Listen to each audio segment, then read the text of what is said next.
Welcome to Pathways to Purpose, where we dive into the journeys, challenges, and insights that shape our future leaders and entrepreneurs. My name is Breana Martinez, and this is my guest. Miss Olson. This podcast is proudly recorded and produced by Modoc Media, La Vega High School's very own student-led AV team. A big thank you to them for making this series possible. And let's get started. What first sparked your passion for science and inspired you to become a science teacher? Well, when I was in middle school, I got really passionate about conservation efforts and green living, and I really wanted to help save the environment and protect animals and protect plants as well. And so I decided I wanted to study biology in college, and so I went into college. I got my bachelor's degree in biology, and while I was thinking of how to get my master's and things like that, I actually became a substitute teacher for a little bit. And that's really what I think sparked my desire to become a full time teacher because I realized the difference I can make in children's lives and in teenagers' lives. And I really enjoyed that. So I ended up becoming a science teacher that way. Do you have a favorite science topic or unit that you love to teach, and what makes it so special for you? I really like biology. That's my favorite subject. It's what I majored in. I'm very passionate about the earth and the environment. I love plants in particular. If I was going to go back to school, I think I would get a botany degree because I just love plants so much. I also really like teaching ecology. The ecology unit in particular in biology is really important to me because I love how everything works together and the environment and how intricate everything is. And it's pretty much like life too. Like we all work together as a people. We all have different roles. We all have different viewpoints and different strengths and weaknesses, but we still work together as a whole. And I think it's a really beautiful thing. How do you keep your lessons engaging and exciting for students? I try to make my lessons interesting. We try to make sure we have interesting topics. I really like doing research projects. I think allowing students to choose what topic they want to research and do a project on is really engaging for them and really a powerful thing. Choice is really powerful. I also like to do art projects. I like arts and crafts. I'm a really big creative artsy person. If you've ever been to my classroom, you'll see that I like art. Uh, so I try to do a lot of those in my classes as well. Every teacher faces challenges. How do you approach topics that some students find particularly difficult or intimidating? I try to keep things very real and I try to keep things very simple. I try not to go too in depth with certain topics that certain kids have a hard time with. If they can handle it, that's great. I go in depth with those students, but if they can't handle it very well, we try to keep things very simple and very simple so they can understand it. And I try to work one on one with them to make sure that they understand and get it. If you had to pick one science concept or idea that every student should understand, what would it be and why? I think the one thing that students should understand, I think they should understand, and I mentioned this before, I think they should understand ecology. I really do think that they need to understand how everything in the earth affects each other.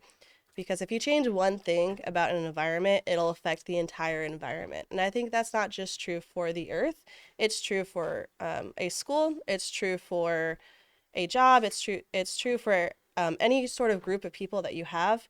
If you change one aspect, it's going to affect everybody. And I think that's an important thing to understand and to know that we are all connected as a human race and as an earth we are connected. And I think that's important to understand and to know. So that's why I think ecology would probably be the best one. Science experiments often leave lasting impressions. Can you share a memorable or impactful experiment you've done with your students?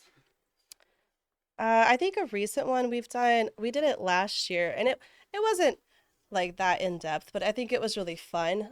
We made love potions for Valentine's Day in chemistry class, and it was fun. We mixed together a couple of chemicals, and it made this big explosion, and we colored it with different food dyes to make it colorful, and the kids got to like make hearts out of it. and things like that. And they played with the bubbles, and it Sounds it was fun. a fun experiment. Do you enjoy doing what do you enjoy doing when you're not in the classroom? And do your hobbies ever intersect with your teaching? I am really into gardening. I told you before I really like plants.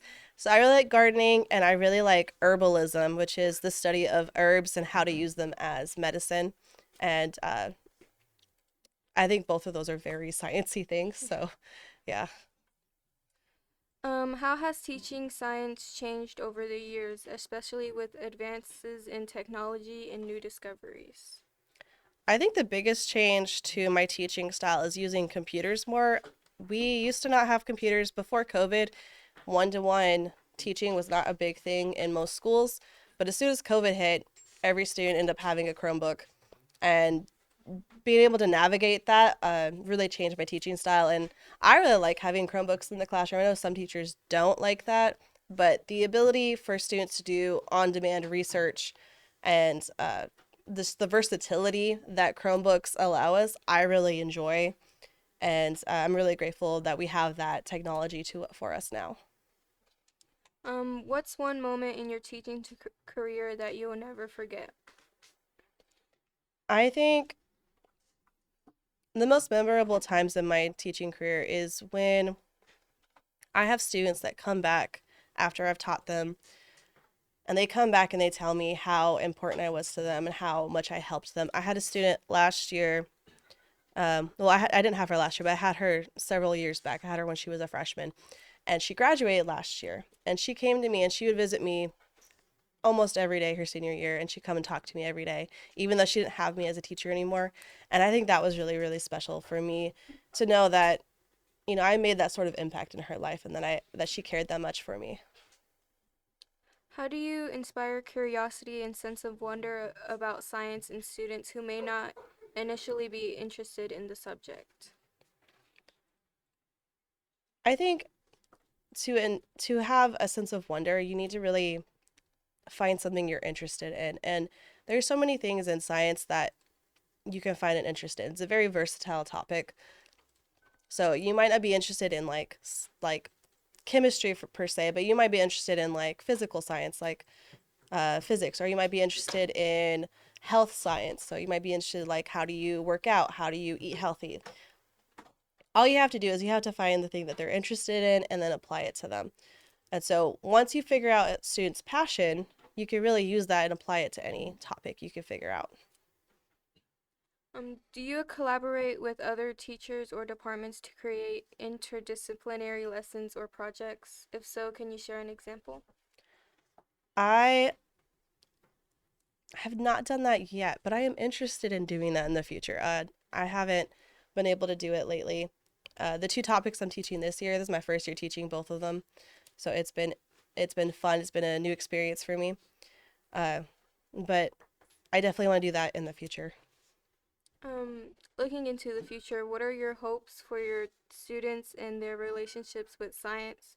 And what kind of impact do you hope to have on their lives? I really just hope that my students know they know how to ask questions and they know how to critical think. I want them to not just watch a video on TikTok and then just think it's true.